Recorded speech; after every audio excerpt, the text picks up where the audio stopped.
Gengar Gang, what is going on? My name is Ryan, this is the Analytic Gengar, and welcome to another video.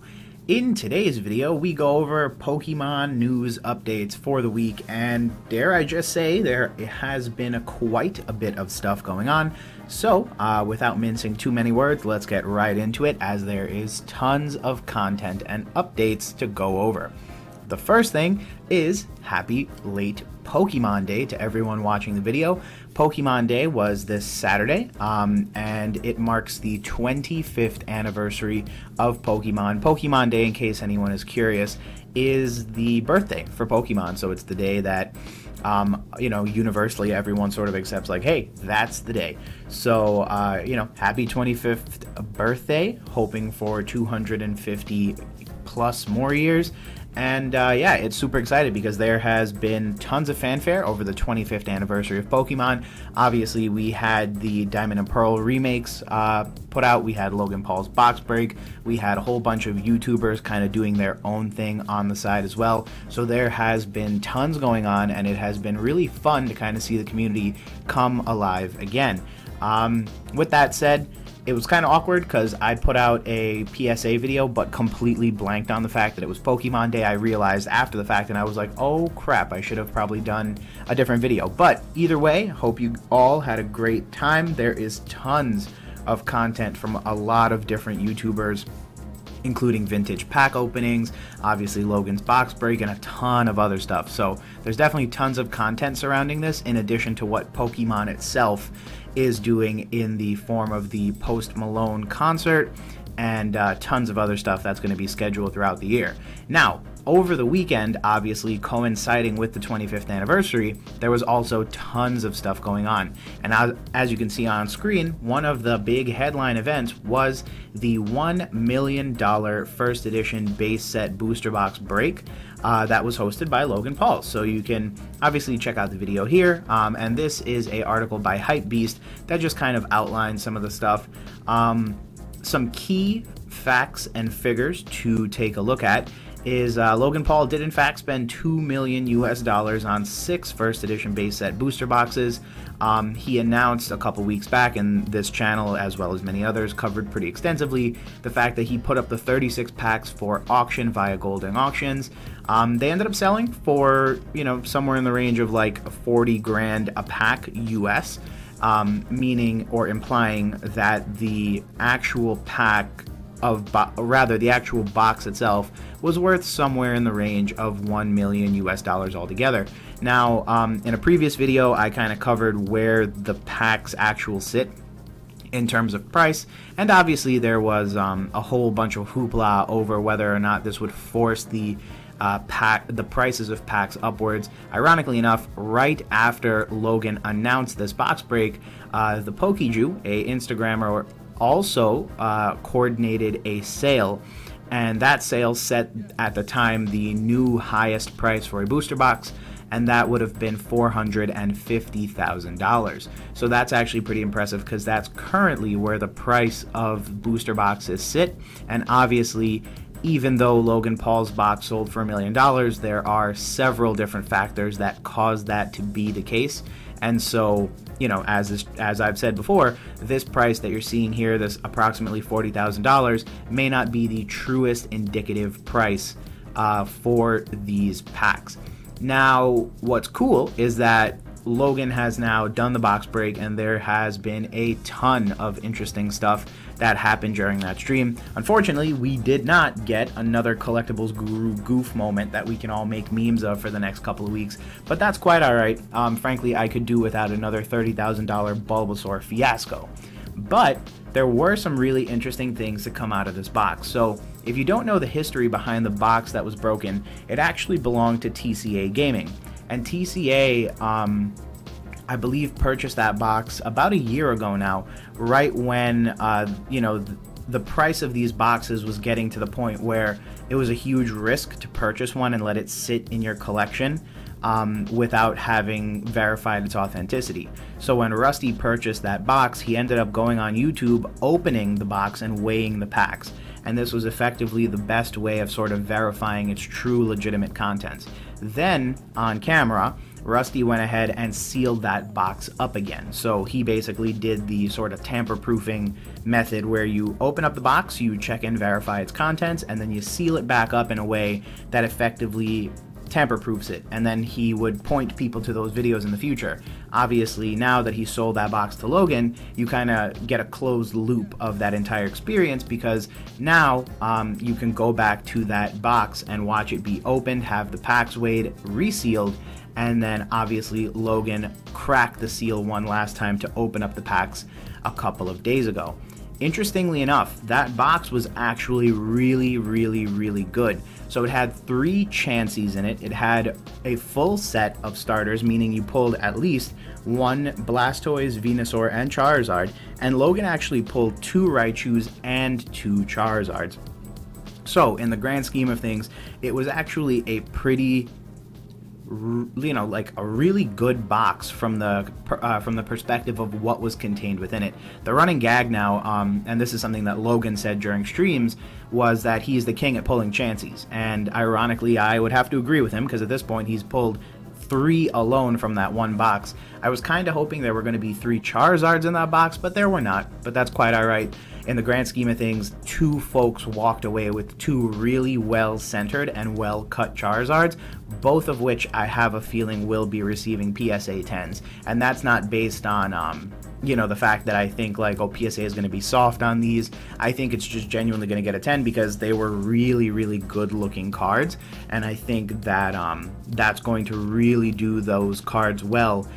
To A, get a PSA 10, and B, they might even in the future carry a premium on them, which is something that has been speculated before, but a lot of people are thinking they will carry a premium on them because they come from the Logan Paul box break. So that was also something pretty cool. Now, on the flip side of the equation, of course, we're now left wondering, post Logan Paul's second first edition base set box break, which shattered records, where do the price of these boxes and these packs sit?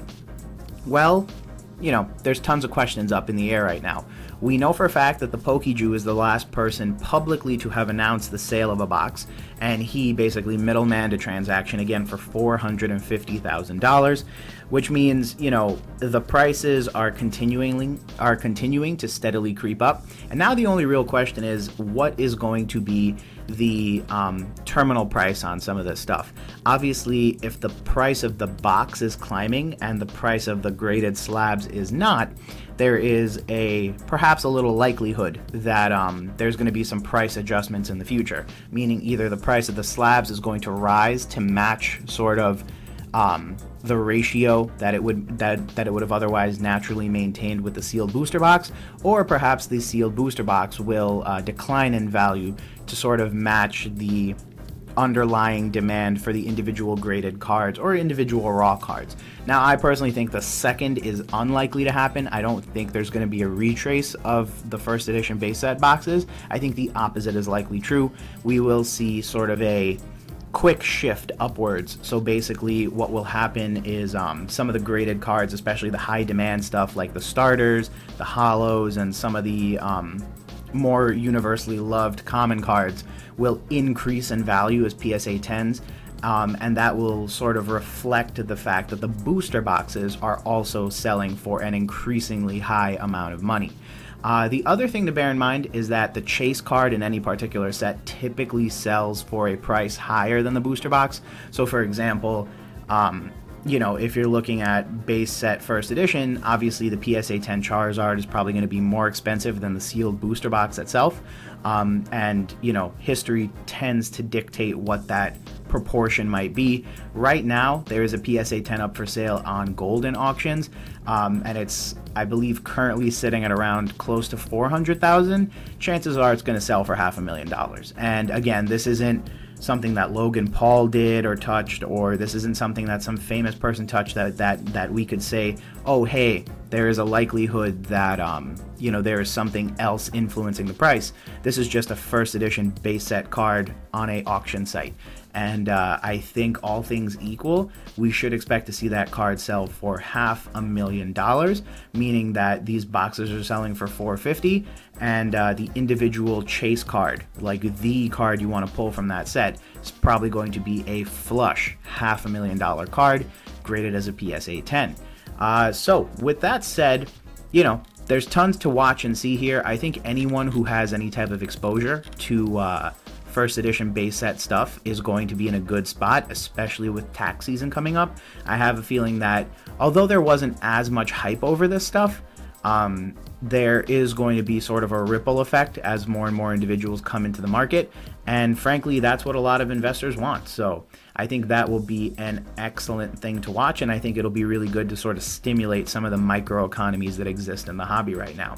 Now, the second thing that I wanted to bring to everyone's attention is this particular auction from PWCC. So this auction ended February 27th at basically 11 o'clock p.m. Eastern Standard Time.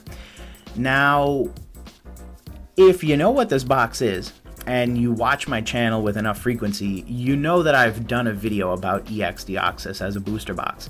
I postulated, perhaps rightfully and wrongfully so, that this box could very well be worth, $120,000. Now, I'm happy to say we finally have some valid sales data, and I'm also happy and sad to announce that I was both right and wrong about this box. Hear me out.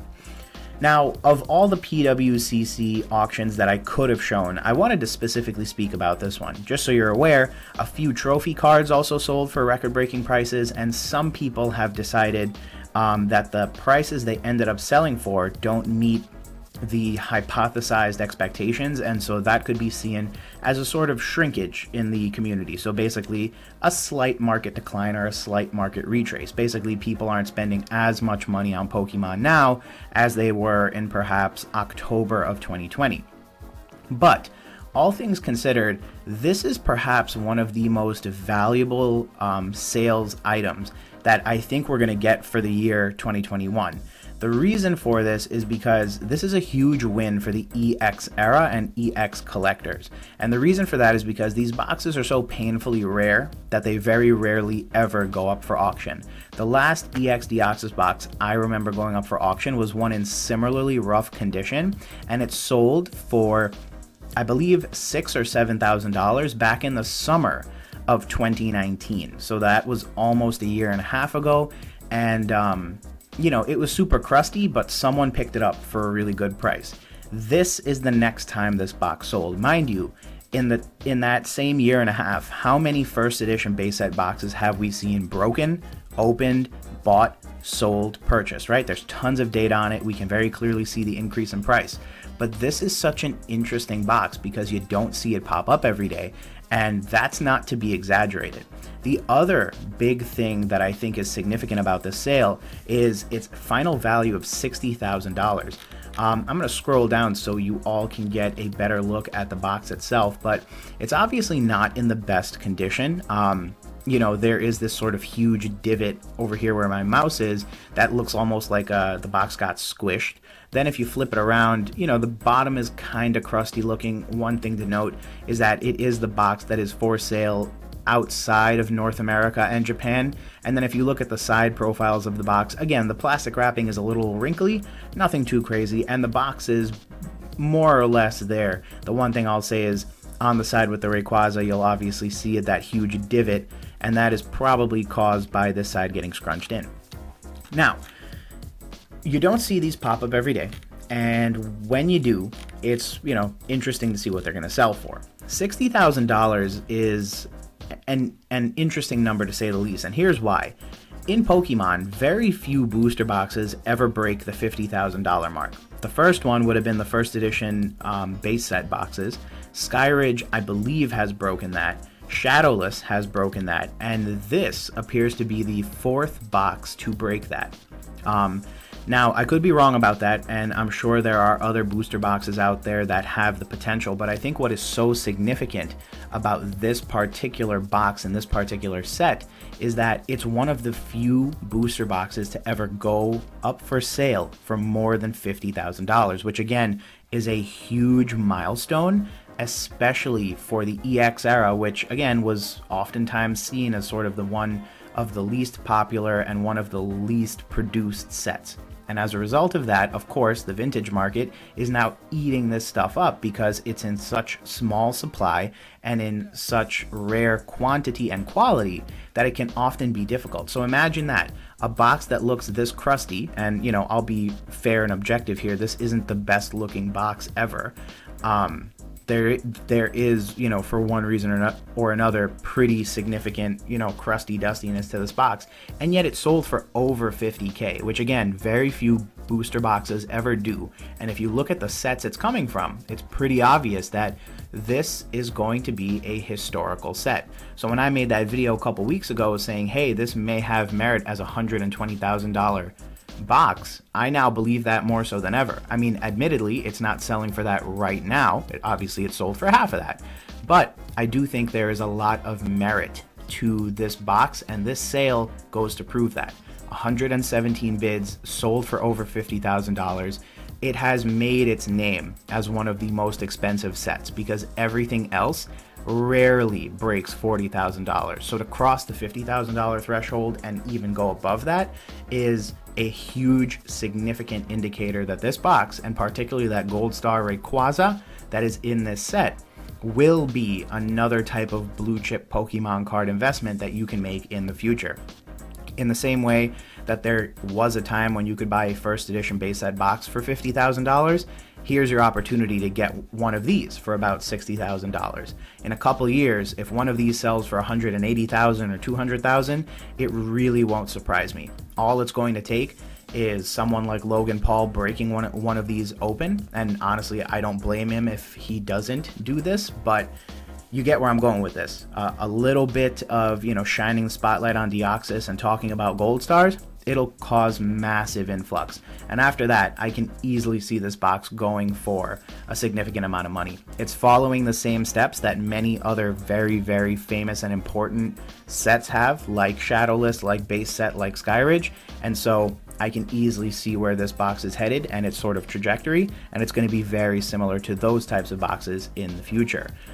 With all that said, friends, thanks again for checking out today's video. It is Tuesday. We hit 800 subscribers, so yay, that's fun. And yeah, it's certainly going. So I hope everyone is doing well. I hope you are having an amazing day. As always, thank you for your viewership. And if you have any thoughts, comments, or questions, feel free to leave them down below. As I always say, one of the best things you can do to help support the channel is to watch the video through to its end and hit that subscribe button. Other than that, thank you as always for checking out another video, and we'll talk soon. Peace.